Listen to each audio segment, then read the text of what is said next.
Can you tell them we just want to know why they think it's acceptable to invade a Prime Minister's private home? I'm Ben from GB News. GB News, thank you. Is Will or Ariba here? Not really. I'm looking for Will or Ariba or whoever's idea that was to invade Rishi Sunak's house. Hello, Ariba.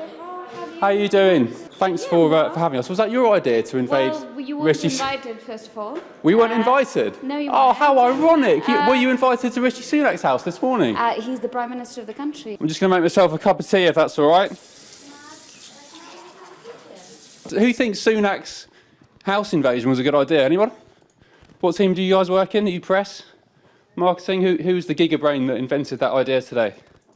And also, why don't you do it in China? Go to President Xi Jinping's house. Do you think you get the same reception? No? No answers. Nothing to say, just smirks. Just sullen smirks. You're paid 100 grand a year for ideas like that. Are you going to apologise for what you've done today? What should I apologise for? For turning up at not just the Prime Minister's house, a private man's home where he lives with his family. Doesn't matter. Speak, does it? I will answer your Speak. question. Yeah. Defend it.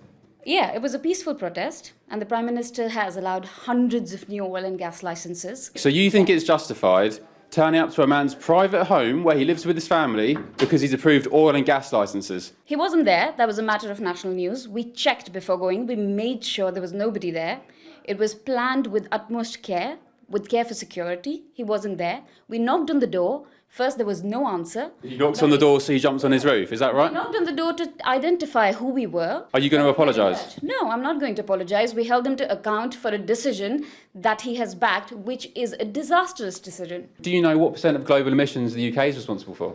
You must do. You're paid 100k a year, so you must know. I mean, it's around 1%, 2%. All right, okay. So why aren't you going to China, to Xi Jinping's palace, and doing this? We have an enormous campaigning organisation in China. Greenpeace are really present in China. We do tons of work there. Do some research. Aren't you a bunch of hypocrites? Is that right? Is that what's going on there? Why? What's happened now? Yeah, what's hypocritical? Why would that come up? Because you're choosing to make a point here in the UK that somehow this country is not doing its fair share to reduce emissions. GB News was really into painting the UK as a global leader. The UK has a massive... It is on carbon emissions. It's a massive financial... 40% reduction over the past 2 decades that you guys think is acceptable.